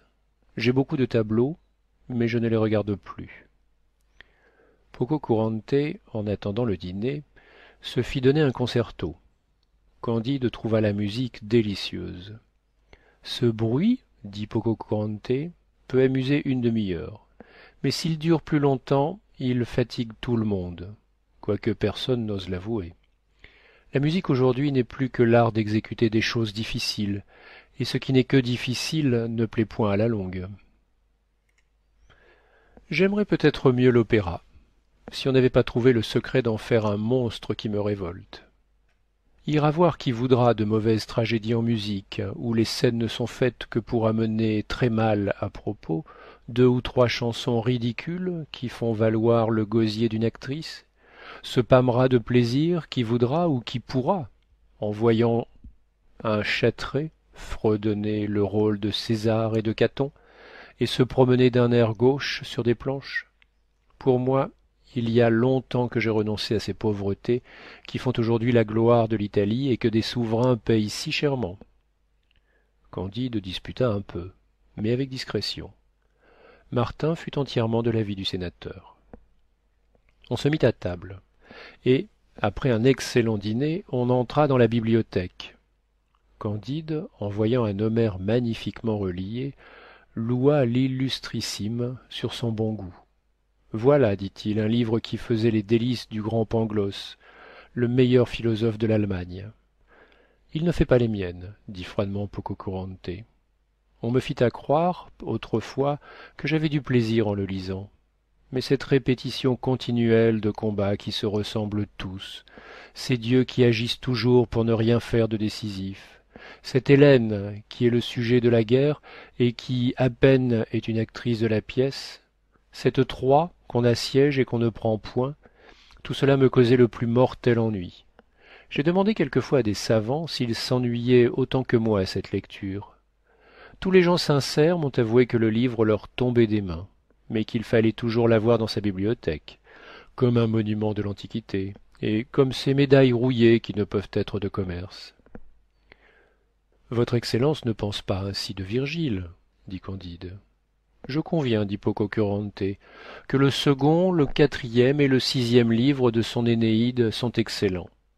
Mais pour son pieux aîné, et le fort Cloanthe, et l'ami Acate, et le petit Ascanius, et l'imbécile roi Latinus, et la bourgeoise Amata, et l'insipide Lavinia, je ne crois pas qu'il y ait rien de si froid et de plus désagréable. J'aime mieux le Tasse et les contes à dormir debout de l'Arioste. Oserais-je vous demander, monsieur, dit Candide, si vous n'avez pas un grand plaisir à lire Horace? Il y a des maximes, dit Pococurante, dont un homme du monde peut faire son profit, et qui, étant resserrées dans des vers énergiques, se gravent plus aisément dans la mémoire. Mais je me soucie fort peu de son voyage à Brinde et de sa description d'un mauvais dîner, et de la querelle de crocheteurs entre je ne sais quel Pupillus, dont les paroles, dit-il, étaient pleines de pus, et un autre dont les paroles étaient du vinaigre. Je n'ai lu qu'avec un extrême dégoût ces vers grossiers contre des vieilles et contre des sorcières, et je ne vois pas quel mérite il peut y avoir à dire à son ami Mécénas que, s'il est mis par lui au rang des poètes lyriques, il frappera les astres de son front sublime. Les sots admirent tout dans un auteur estimé. Je ne lis que pour moi, je n'aime que ce qui est à mon usage. Candide, qui avait été élevé à ne jamais juger de rien par lui-même, était fort étonné de ce qu'il entendait, et Martin trouvait la façon de penser de Pococurante assez raisonnable. Oh, voici un Cicéron, dit Candide. Pour ce grand homme-là, je pense que vous ne vous lassez point de le lire. Je ne le lis jamais, répondit le Vénitien. Que m'importe qu'il ait plaidé pour Rabirius ou pour Cluentius. J'ai bien assez des procès que je juge. Je me serais mieux accommodé de ses œuvres philosophiques. Mais quand j'ai vu qu'il doutait de tout, j'ai conclu que j'en savais autant que lui, et que je n'avais besoin de personne pour être ignorant. Ah, voilà 80 volumes de recueils d'une académie des sciences, s'écria Martin. Il se peut qu'il y ait là du bon. Il y en aurait, dit Pococurante, si un seul des auteurs de ces fatras avait inventé seulement l'art de faire des épingles. Mais il n'y a dans tous ces livres que de vains systèmes, et pas une seule chose utile. Que de pièces de théâtre je vois là, dit Candide, en italien, en espagnol, en français. Oui, dit le sénateur, il y en a 3000, et pas 32 de bonnes. Pour ces recueils de sermons, qui tous ensemble ne valent pas une page de Sénèque, et tous ces gros volumes de théologie, vous pensez bien que je ne les ouvre jamais, ni moi, ni personne. Martin aperçut des rayons chargés de livres anglais. Je crois, dit-il, qu'un républicain doit se plaire à la plupart de ses ouvrages, écrits si librement. Oui, répondit Pococurante, il est beau d'écrire ce qu'on pense, c'est le privilège de l'homme. Dans toute notre Italie, on n'écrit que ce qu'on ne pense pas. Ceux qui habitent la patrie des Césars et des Antonins n'osent avoir une idée sans la permission d'un Jacobin. Je serais content de la liberté qui inspire les génies anglais, si la passion et l'esprit de parti ne corrompaient pas tout ce que cette précieuse liberté a d'estimable. Candide, apercevant un Milton, lui demanda s'il ne regardait pas cet auteur comme un grand homme. Qui? dit Pococurante. Ce barbare qui fait un long commentaire du premier chapitre de la Genèse en 10 livres de vers durs? Ce grossier imitateur des Grecs qui défigure la création et qui, tandis que Moïse représente l'être éternel produisant le monde par la parole, fait prendre un grand compas par le Messia dans une armoire du ciel pour tracer son ouvrage?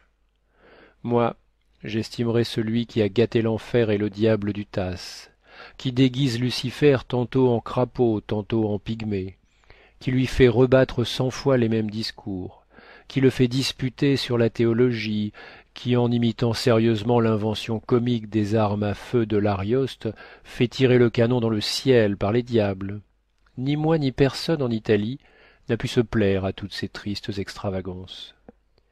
Le mariage du péché et de la mort, et les couleuvres, dont le péché accouche, font vomir tout homme qui a le goût un peu délicat. Et sa longue description d'un hôpital n'est bonne que pour un fossoyeur. Ce poème obscur, bizarre et dégoûtant fut méprisé à sa naissance. Je le traite aujourd'hui comme il fut traité dans sa patrie par les contemporains. Au reste, je dis ce que je pense et je me soucie fort peu que les autres pensent comme moi. Candide était affligé de ces discours. Il respectait Homère, il aimait un peu Milton. Hélas, dit-il tout bas à Martin, j'ai bien peur que cet homme-ci n'ait un souverain mépris pour nos poètes allemands. Il n'y aurait pas grand mal à cela, dit Martin. Oh, quel homme supérieur, disait encore Candide entre ses dents, quel grand génie que ce Pococurante, rien ne peut lui plaire. Après avoir fait ainsi la revue de tous les livres, ils descendirent dans le jardin. Candide en loua toutes les beautés. Je ne sais rien de si mauvais goût, dit le maître, nous n'avons ici que des colifichets, mais je vais dès demain en faire planter un d'un dessin plus noble. Quand les deux curieux eurent pris congé de son excellence, or ça, dit Candide à Martin, vous conviendrez que voilà le plus heureux de tous les hommes, car il est au-dessus de tout ce qu'il possède. Ne voyez-vous pas, dit Martin, qu'il est dégoûté de tout ce qu'il possède? Platon a dit, il y a longtemps que les meilleurs estomacs ne sont pas ceux qui rebutent tous les aliments. Mais, dit Candide, n'y a-t-il pas du plaisir à tout critiquer, à sentir des défauts où les autres hommes croient voir des beautés? C'est-à-dire, reprit Martin, qu'il y a du plaisir à n'avoir pas de plaisir. Oh bien, dit Candide, il n'y a donc d'heureux que moi, quand je reverrai mademoiselle Cunégonde. C'est toujours bien fait d'espérer, dit Martin. Cependant, les jours, les semaines s'écoulaient. Cacambo ne revenait point, et Candide était si abîmé dans sa douleur qu'il ne fit pas même réflexion que Paquette et frère Giroflée n'étaient pas venus seulement le remercier. Fin du chapitre 25. Chapitre 26 de Candide ou l'optimisme, de Voltaire. D'un souper que Candide et Martin firent avec 6 étrangers, et qui ils étaient. Un soir que Candide, suivi de Martin, allait se mettre à table avec les étrangers qui logeaient dans la même hôtellerie, un homme à visage couleur de suie l'aborda par derrière, et, le prenant par le bras, lui dit « Soyez prêts à partir avec nous, n'y manquez pas. » Il se retourne et voit Cacambo. Il n'y avait que la vue de Cunégonde qui put l'étonner et lui plaire davantage. Il fut sur le point de devenir fou de joie. Il embrasse son cher ami. Cunégonde est ici, sans doute. Où est-elle? Mène-moi vers elle, que je meure de joie avec elle. Cunégonde n'est point ici, dit Cacambo. Elle est à Constantinople. Ah, ciel, à Constantinople! Mais fût-elle à la Chine, j'y vole, partons. Nous partirons après souper, reprit Cacambo. Je ne peux vous en dire davantage. Je suis esclave, mon maître m'attend. Il faut que j'aille le servir à table. Ne dites mot, soupez et tenez-vous prêt. Candide, partagé entre la joie et la douleur, charmé d'avoir revu son agent fidèle, étonné de le voir esclave, plein de l'idée de retrouver sa maîtresse, le cœur agité, l'esprit bouleversé, se mit à table avec Martin, qui voyait de sang-froid toutes ses aventures, et avec 6 étrangers qui étaient venus passer le carnaval à Venise. Cacambo, qui versait à boire à l'un de ces 6 étrangers, s'approcha de l'oreille de son maître sur la fin du repas, et lui dit « Sire, votre Majesté partira quand elle voudra. Le vaisseau est prêt. » Ayant dit ces mots, il sortit. Les convives, étonnés, se regardaient sans proférer une seule parole. Lorsqu'un autre domestique s'approchant de son maître lui dit « Sire, la chaise de votre Majesté est à Padoue, et la barque est prête. » Le maître fit un signe, et le domestique partit. Tous les convives se regardèrent encore, et la surprise commune redoubla. Un troisième valet, s'approchant aussi d'un troisième étranger, lui dit « Sire, croyez-moi, votre Majesté ne doit pas rester ici plus longtemps. Je vais tout préparer. » Et aussitôt il disparut. Candide et Martin ne doutèrent pas alors que ce ne fût une mascarade du carnaval. Un quatrième domestique dit au quatrième maître « Votre Majesté partira quand elle voudra » et sortit comme les autres. Le cinquième valet en dit autant au cinquième maître. Mais le sixième valet parla différemment au sixième étranger, qui était auprès de Candide. Il lui dit « Ma foi, sire, on ne veut plus faire crédit à votre Majesté, ni à moi non plus, et nous pourrions bien être coffrés cette nuit, vous et moi. Je vais pourvoir à mes affaires. Adieu. » Tous les domestiques ayant disparu, les 6 étrangers, Candide et Martin, demeurèrent dans un profond silence. Enfin, Candide le rompit. « Messieurs, dit-il, voilà une singulière plaisanterie. Pourquoi êtes-vous tous rois? Pour moi, je vous avoue que ni moi ni Martin nous ne le sommes. » Le maître de Cacambo prit alors gravement la parole et dit en italien « Je ne suis point plaisant. Je m'appelle Achmet III. J'ai été grand sultan plusieurs années. Je détrônai mon frère, mon neveu m'a détrôné. On a coupé le cou à mes vizirs. J'achève ma vie dans le vieux sérail. Mon neveu, le grand sultan Mahmoud, me permet de voyager quelquefois pour ma santé, et je suis venu passer le carnaval à Venise. » Un jeune homme qui était auprès d'Achmet parla après lui et dit « Je m'appelle Ivan. J'ai été empereur de toutes les Russies. J'ai été détrôné au berceau. Mon père et ma mère ont été enfermés. On m'a élevé en prison. J'ai quelquefois la permission de voyager, accompagné de ceux qui me gardent, et je suis venu passer le carnaval à Venise. » Le troisième dit « Je suis Charles-Édouard, roi d'Angleterre. Mon père m'a cédé ses droits au royaume. J'ai combattu pour les soutenir. On a arraché le cœur à 800 de mes partisans, et on leur en a battu les joues. J'ai été mis en prison. Je vais à Rome faire une visite au roi mon père, détrôné ainsi que moi, et mon grand-père, et je suis venu passer le carnaval à Venise. » Le quatrième prit alors la parole et dit « Je suis roi des Polaques. Le sort de la guerre m'a privé de mes états héréditaires. Mon père a éprouvé les mêmes revers.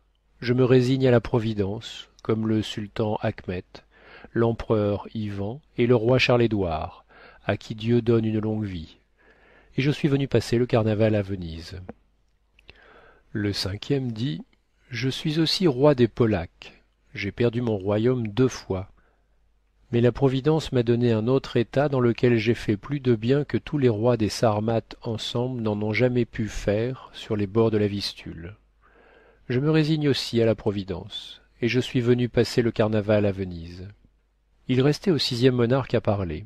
« Messieurs, dit-il, je ne suis pas si grand seigneur que vous, mais enfin, j'ai été roi tout comme un autre.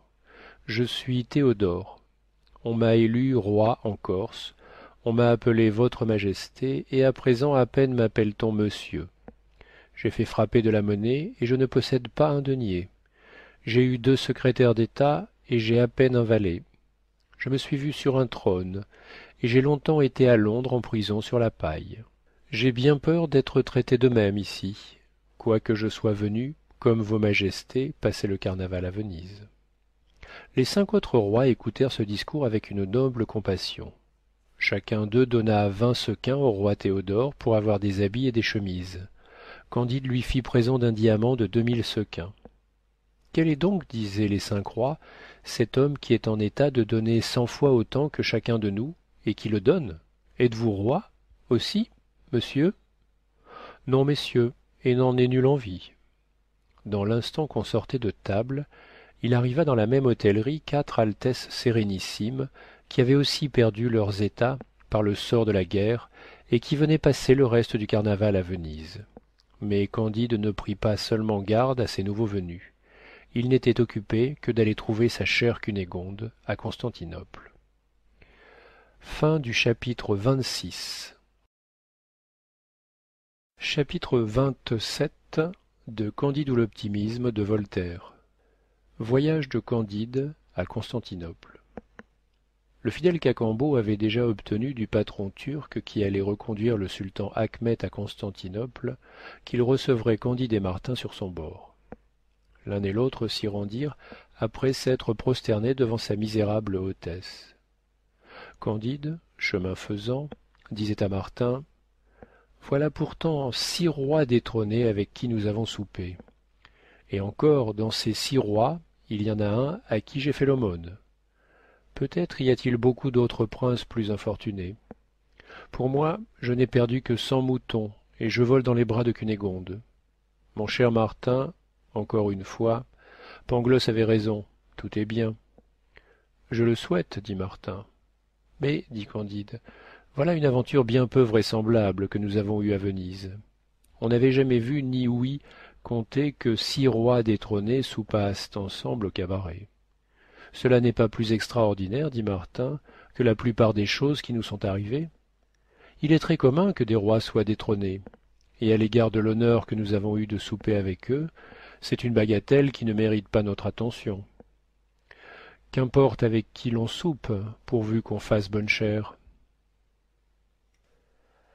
À peine Candide fut-il dans le vaisseau qu'il sauta au cou de son ancien valet, de son ami Cacambo. « Eh bien, lui dit-il, que fait Cunégonde? Est-elle toujours un prodige de beauté? M'aime-t-elle toujours? Comment se porte-t-elle? Tu lui as sans doute acheté un palais à Constantinople. »« Mon cher maître, répondit Cacambo, Cunégonde lave les écuelles sur le bord de la Propontide, chez un prince qui a très peu d'écuelles. Elle est esclave dans la maison d'un ancien souverain nommé Ragotski, à qui le grand Turc donne 3 écus par jour dans son asile. Mais ce qui est bien plus triste, c'est qu'elle a perdu sa beauté, et qu'elle est devenue horriblement laide. »« Ah, belle ou laide, dit Candide, je suis honnête homme, et mon devoir est de l'aimer toujours. Mais comment peut-elle être réduite à un état si abject après les 5 ou 6 millions que tu avais emportés?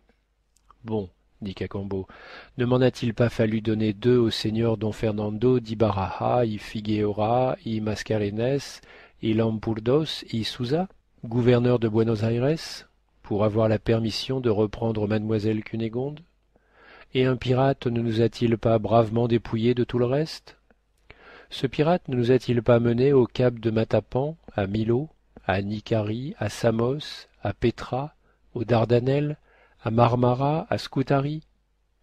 Cunégonde et la vieille servent chez ce prince dont je vous ai parlé, et moi je suis esclave du sultan détrôné. »« Que d'épouvantables calamités enchaînées les unes aux autres, dit Candide. Mais après tout, j'ai encore quelques diamants. Je délivrerai aisément Cunégonde. C'est bien dommage qu'elle soit devenue si laide. » Ensuite, se tournant vers Martin, « Que pensez-vous, dit-il, qui soit le plus à plaindre, de l'empereur Achmet, de l'empereur Ivan, du roi Charles-Édouard ou de moi? » « Je n'en sais rien, dit Martin. Il faudrait que je fusse dans vos cœurs pour le savoir. »« Ah, dit Candide, si Pangloss était ici, il le saurait, et nous l'apprendrait. » « Je ne sais, dit Martin, avec quelle balance votre Pangloss aurait pu peser les infortunes des hommes et apprécier leur douleur.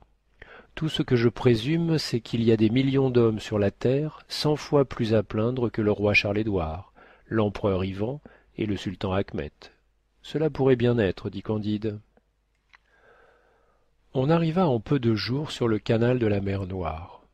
Candide commença par racheter Cacambo fort cher, et sans perdre de temps il se jeta dans une galère avec ses compagnons pour aller sur le rivage de la Propontide chercher Cunégonde, quelque laide qu'elle pût être. Il y avait dans la chiourme 2 forçats qui ramaient fort mal, et à qui le levanti patron appliquait de temps en temps quelques coups de nerf de bœuf sur leurs épaules nues. Candide, par un mouvement naturel, les regarda plus attentivement que les autres galériens, et s'approcha d'eux avec pitié. Quelques traits de leur visage défiguré lui parurent avoir un peu de ressemblance avec Pangloss et avec ce malheureux jésuite, ce baron, ce frère de mademoiselle Cunégonde. Cette idée l'émut et l'attrista. Il les considéra encore plus attentivement. En vérité, dit-il à Cacambo, si je n'avais pas vu pendre maître Pangloss, et si je n'avais pas eu le malheur de tuer le baron, je croirais que ce sont eux qui rament dans cette galère. Au nom du baron et de Pangloss, les deux forçats poussèrent un grand cri, s'arrêtèrent sur leurs bancs et laissèrent tomber leurs rames. Le Levantipatron accourait sur eux, et les coups de nerf de bœuf redoublaient. « Arrêtez, arrêtez, seigneur !» s'écria Candide. « Je vous donnerai tant d'argent que vous voudrez. »« Quoi ? C'est Candide !» disait l'un des forçats. « Quoi ? C'est Candide !» disait l'autre. « Est-ce un songe ?» dit Candide. « Veille-je ? Suis-je dans cette galère ? Est-ce là monsieur le baron que j'ai tué ? Est-ce là maître Pangloss que j'ai vu pendre ? C'est nous-mêmes, répondait-il. Quoi ? C'est là ce grand philosophe, disait Martin. Eh, monsieur le Levantipatron, dit Candide, combien voulez-vous d'argent pour la rançon de monsieur de Thunder ten Tronckh, un des premiers barons de l'Empire, et de monsieur Pangloss, le plus profond métaphysicien d'Allemagne ? Chien de chrétien, répondit le Levantipatron, puisque ces deux chiens de forçats chrétiens sont des barons et des métaphysiciens, ce qui est sans doute une grande dignité dans leur pays, tu m'en donneras 50 000 sequins. Vous les aurez, monsieur. Ramenez-moi comme un éclair à Constantinople et vous serez payé sur le champ. Mais non, menez-moi chez mademoiselle Cunégonde. Le Levantipatron, sur la première offre de Candide, avait déjà tourné la proue vers la ville, et il faisait ramer plus vite qu'un oiseau ne fend les airs. Candide embrassa 100 fois le baron et Pangloss. Et comment ne vous ai-je pas tué, mon cher baron ? Et mon cher Pangloss, comment êtes-vous en vie, après avoir été pendu ? Et pourquoi êtes-vous tous deux aux galères en Turquie ? Est-il bien vrai que ma chère sœur soit dans ce pays ? disait le baron. Oui, répondait Cacambo. Je revois donc mon cher Candide, s'écriait Pangloss. Candide leur présentait Martin et Cacambo. Ils s'embrassaient tous, ils parlaient tous à la fois. La galère volait, ils étaient déjà dans le port.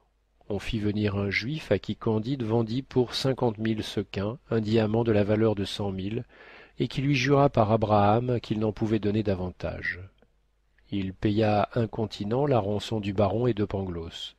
Celui-ci se jeta aux pieds de son libérateur et les baigna de larmes. L'autre le remercia par un signe de tête et lui promit de lui rendre cet argent à la première occasion. Mais est-il bien possible que ma sœur soit en Turquie ? disait-il. Rien n'est si possible, reprit Cacambo, puisqu'elle écure la vaisselle chez un prince de Transylvanie. On fit aussitôt venir 2 juifs. Candide vendit encore des diamants, et ils repartirent tous dans une autre galère pour aller délivrer Cunégonde. Fin du chapitre 27. Chapitre 28 de Candide ou l'optimisme de Voltaire. Ce qui arriva à Candide, à Cunégonde, à Pangloss, à Martin, etc. Pardon, encore une fois, dit Candide au baron, pardon, mon révérend père, de vous avoir donné un grand coup d'épée au travers du corps. N'en parlons plus, dit le baron, je fus un peu trop vif, je l'avoue. Mais puisque vous voulez savoir par quel hasard vous m'avez vu aux galères, je vous dirai qu'après avoir été guéri de ma blessure par le frère apothicaire du collège, je fus attaqué et enlevé par un parti espagnol. On me mit en prison à Buenos Aires, dans le temps que ma sœur venait d'en partir. Je demandai à retourner à Rome auprès du père général. Je fus nommé pour aller servir d'aumônier à Constantinople auprès de monsieur l'ambassadeur de France. Il n'y avait pas 8 jours que j'étais entré en fonction, quand je trouvai sur le soir un jeune Icoglan, très bien fait. Il faisait fort chaud. Le jeune homme voulut se baigner. Je pris cette occasion de me baigner aussi. Je ne savais pas que ce fût un crime capital pour un chrétien d'être trouvé tout nu avec un jeune musulman. Un cadi me fit donner 100 coups de bâton sous la plante des pieds et me condamna aux galères. Je ne crois pas qu'on ait fait une plus horrible injustice. Mais je voudrais bien savoir pourquoi ma sœur est dans la cuisine d'un souverain de Transylvanie, réfugié chez les Turcs. Mais vous, mon cher Pangloss, dit Candide, comment se peut-il que je vous revoie? Il est vrai, dit Pangloss, que vous m'avez vu pendre. Je devais naturellement être brûlé, mais vous vous souvenez qu'il plut à verse lorsqu'on allait me cuire. L'orage fut si violent qu'on désespéra d'allumer le feu. Je fus pendu parce qu'on ne put mieux faire. Un chirurgien acheta mon corps, m'emporta chez lui et me disséqua. Il me fit d'abord une incision cruciale depuis le nombril jusqu'à la clavicule. On ne pouvait pas avoir été plus mal pendu que je l'avais été. L'exécuteur des hautes œuvres de la Sainte Inquisition, lequel était sous-diacre, brûlait à la vérité les gens à merveille, mais il n'était pas accoutumé à pendre. La corde était mouillée et glissa mal, elle fut mal nouée, enfin je respirais encore. L'incision cruciale me fit jeter un si grand cri que mon chirurgien tomba à la renverse, et croyant qu'il disséquait le diable, il s'enfuit en mourant de peur, et tomba encore sur l'escalier en fuyant. Sa femme accourut au bruit d'un cabinet voisin. Elle me vit sur la table étendue avec mon incision cruciale. Elle eut encore plus de peur que son mari, s'enfuit et tomba sur lui. Quand ils furent un peu revenus à eux, j'entendis la chirurgienne qui disait au chirurgien: Mon bon, de quoi vous avisez-vous aussi de disséquer un hérétique? Ne savez-vous pas que le diable est toujours dans le corps de ces gens-là? Je vais vite chercher un prêtre pour l'exorciser.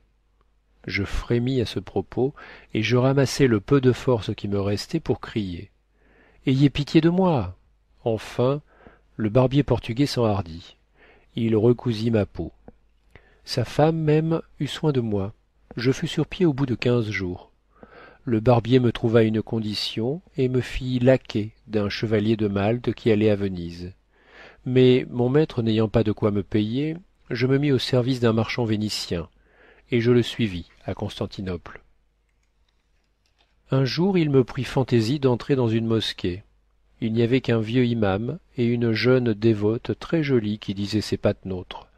Sa gorge était toute découverte. Elle avait entre ses deux tétons un beau bouquet de tulipes, de roses, d'anémones, de renoncules, d'hyacinthes et d'oreilles d'ours. Elle laissa tomber son bouquet. Je le ramassai et je le lui remis avec un empressement très respectueux. Je fus si longtemps à le lui remettre que l'imam se mit en colère, et voyant que j'étais chrétien, il cria à l'aide. On me mena chez le cadi, qui me fit donner 100 coups de latte sous la plante des pieds, et m'envoya aux galères. Je fus enchaîné précisément dans la même galère et au même banc que monsieur le baron. Il y avait dans cette galère 4 jeunes gens de Marseille, 5 prêtres napolitains et 2 moines de Corfou, qui nous dirent que de pareilles aventures arrivaient tous les jours. Monsieur le baron prétendait qu'il avait essuyé une plus grande injustice que moi. Je prétendais, moi, qu'il était beaucoup plus permis de remettre un bouquet sur la gorge d'une femme que d'être tout nu avec un nico-gland. Nous disputions sans cesse, et nous recevions 20 coups de nerf de bœuf par jour. Lorsque l'enchaînement des événements de cet univers vous a conduit dans notre galère, et que vous nous avez rachetés.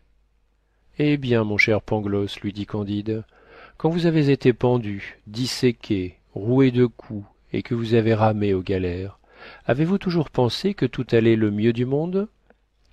Je suis toujours de mon premier sentiment, répondit Pangloss, car enfin je suis philosophe.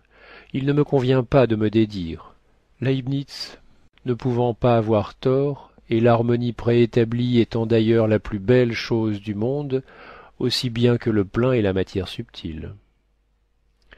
Fin du chapitre 28. Chapitre 29 de Candide ou l'optimisme de Voltaire. Comment Candide retrouva Cunégonde et la vieille.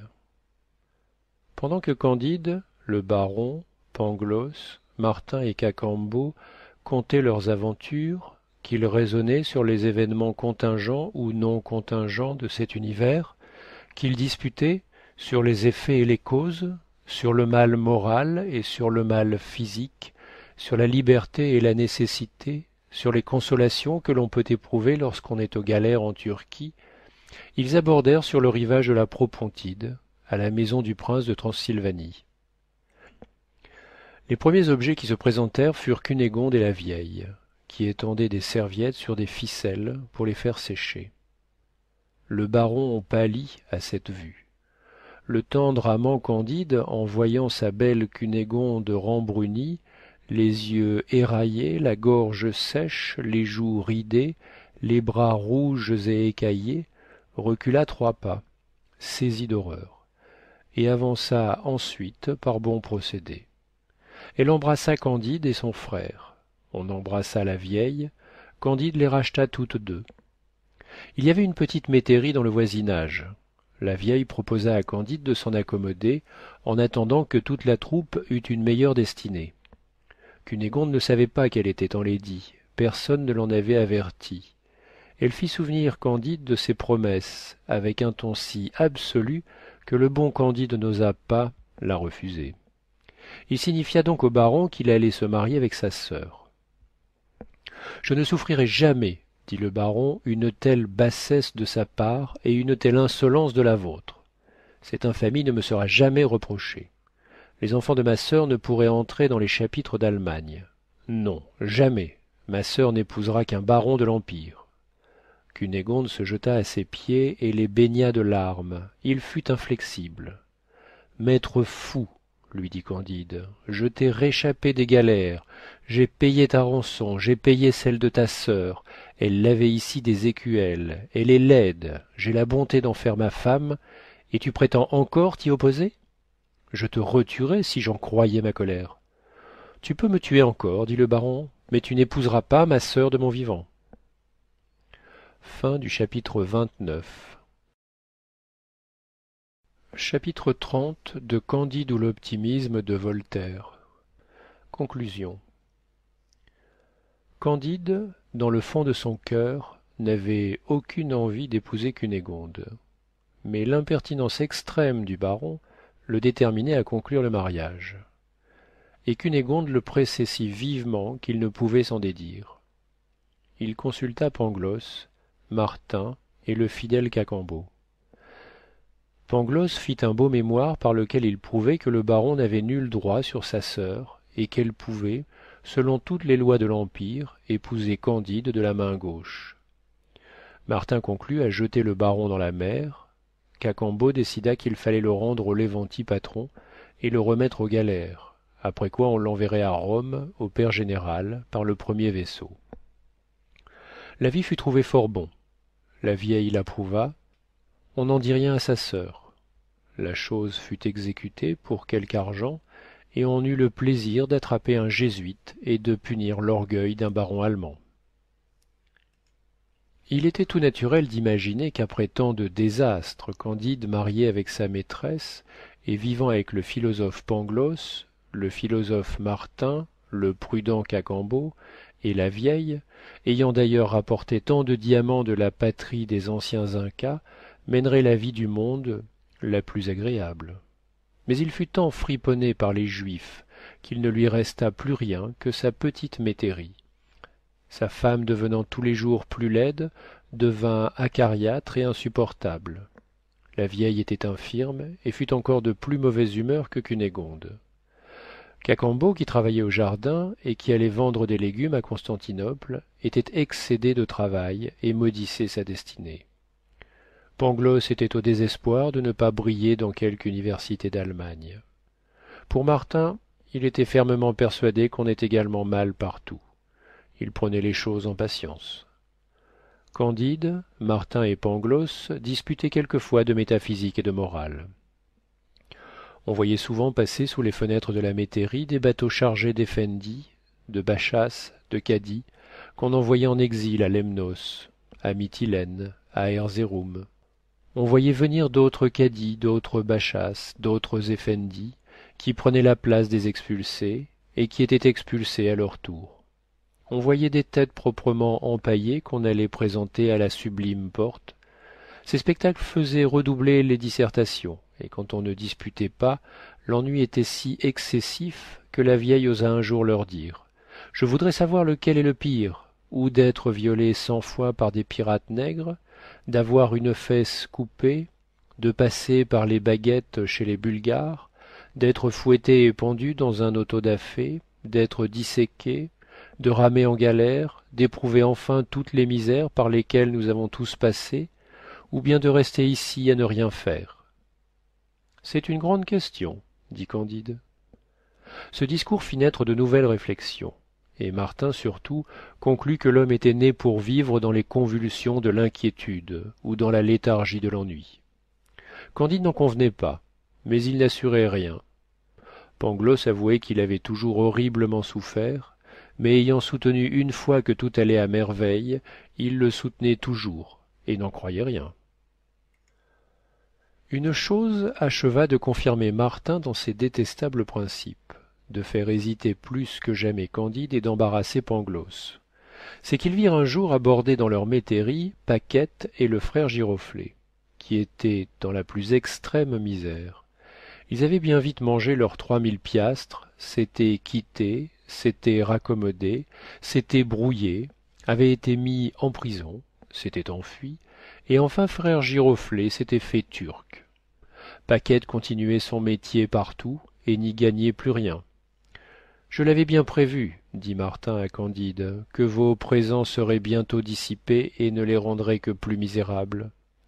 Vous avez regorgé de millions de piastres, vous et Cacambo, et vous n'êtes pas plus heureux que frères Giroflée et Paquette. Ah ah, dit Pangloss à Paquette, le ciel vous ramène donc ici parmi nous, ma pauvre enfant. Savez-vous bien que vous m'avez coûté le bout du nez, un œil et une oreille? Comme vous voilà faite. Et qu'est-ce que ce monde? Cette nouvelle aventure les engagea à philosopher plus que jamais. Il y avait dans le voisinage un derviche très fameux qui passait pour le meilleur philosophe de la Turquie. Ils allèrent le consulter. Pangloss porta la parole et lui dit « Maître, nous venons vous prier de nous dire pourquoi un aussi étrange animal que l'homme a été formé. » « De quoi te mêles-tu » lui dit le derviche. « Est-ce là ton affaire ?»« Mais, mon révérend père, dit Candide, il y a horriblement de mal sur la terre. » Qu'importe, dit le derviche, qu'il y ait du mal ou du bien. Quand sa hautesse envoie un vaisseau en Égypte, s'embarrasse-t-elle si les souris qui sont dans le vaisseau sont à leur aise ou non? Que faut-il donc faire, dit Pangloss. Te taire, dit le derviche. Je me flattais, dit Pangloss, de raisonner un peu avec vous des effets et des causes, du meilleur des mondes possibles, de l'origine du mal, de la nature de l'âme et de l'harmonie préétablie. Le derviche, à ces mots, leur ferma la porte au nez. Pendant cette conversation, la nouvelle s'était répandue qu'on venait d'étrangler à Constantinople 2 vizirs du ban et le moufti, et qu'on avait empalé plusieurs de leurs amis. Cette catastrophe faisait partout un grand bruit pendant quelques heures. Pangloss, Candide et Martin, en retournant à la petite métairie, rencontrèrent un bon vieillard qui prenait le frais à sa porte sous un berceau d'orangers. Pangloss, qui était aussi curieux que raisonneur, lui demanda comment se nommait le moufti qu'on venait d'étrangler. « Je n'en sais rien, répondit le bonhomme, et je n'ai jamais su le nom d'aucun moufti ni d'aucun vizir. J'ignore absolument l'aventure dont vous me parlez. Je présume qu'en général, ceux qui se mêlent des affaires publiques périssent quelquefois misérablement, et qu'ils le méritent. Mais je ne m'informe jamais de ce qu'on fait à Constantinople. Je me contente d'y envoyer vendre les fruits du jardin que je cultive. » Ayant dit ces mots, il fit entrer les étrangers dans sa maison. Ses 2 filles et ses 2 fils leur présentèrent plusieurs sortes de sorbets qu'ils faisaient eux-mêmes, du caïmac piqué d'écorce de cédrat confit, des oranges, des citrons, des limons, des ananas, des dattes, des pistaches, du café de Moka qui n'était point mêlé avec le mauvais café de Batavia et des îles. Après quoi, les 2 filles de ce bon musulman parfumèrent les barbes de Candide, de Pangloss et de Martin. « Vous devez avoir, dit Candide au Turc, une vaste et magnifique terre. »« Je n'ai que 20 arpents, répondit le Turc. Je les cultive avec mes enfants. Le travail éloigne de nous 3 grands maux, l'ennui, le vice et le besoin. » Candide, en retournant dans sa métairie, fit de profondes réflexions sur le discours du Turc. Il dit à Pangloss et à Martin, « Ce bon vieillard me paraît s'être fait un sort bien préférable à celui des 6 rois avec qui nous avons eu l'honneur de souper. Les grandeurs, dit Pangloss, sont fort dangereuses, selon le rapport de tous les philosophes, car enfin Églon, roi des Moabites, fut assassiné par Aod. Absalom fut pendu par les cheveux et percé de 3 dards. Le roi Nadab, fils de Jéroboam, fut tué par Baasa. Le roi Éla par Zambri, Ocosias par Jéhu, Athalie par Joiada. Les rois Joachim, Jéconias, Sédécias furent esclaves. Vous savez comment périrent Crésus, Astiage, Darius, Denis de Syracuse, Pyrrhus, Persée, Hannibal, Jugurtha, Arioviste, César, Pompée, Néron, Othon, Vitellius, Domitien, Richard II d'Angleterre, Édouard II, Henri VI, Richard III, Marie Stuart, Charles Ier, les 3 Henri de France, l'empereur Henri IV, vous savez. Je sais aussi, dit Candide, qu'il faut cultiver notre jardin. Vous avez raison, dit Pangloss, car quand l'homme fut mis dans le jardin d'Éden, il y fut mis ut operaretur eum, pour qu'il travaillât, ce qui prouve que l'homme n'est pas né pour le repos. Travaillons sans raisonner, dit Martin, c'est le seul moyen de rendre la vie supportable. Toute la petite société entra dans ce louable dessein. Chacun se mit à exercer ses talents. La petite terre rapporta beaucoup, Cunégonde était à la vérité bien laide, mais elle devint une excellente pâtissière. Paquette broda, la vieille eut soin du linge, il n'y eut pas jusqu'à frère Giroflée qui ne rendit service. Il fut un très bon menuisier, et même devint honnête homme. Et Pangloss disait quelquefois à Candide: tous les événements sont enchaînés dans le meilleur des mondes possibles. Car enfin, si vous n'aviez pas été chassé d'un beau château, à grands coups de pied dans le derrière, pour l'amour de mademoiselle Cunégonde, si vous n'aviez pas été mis à l'Inquisition, si vous n'aviez pas couru l'Amérique à pied, si vous n'aviez pas donné un bon coup d'épée au baron, si vous n'aviez pas perdu tous vos moutons du bon pays d'Eldorado, vous ne mangeriez pas ici des cédrats confits et des pistaches. Cela est bien dit, répondit Candide, mais il faut cultiver notre jardin. Fin du chapitre 30. Fin de Candide ou l'optimisme de Voltaire.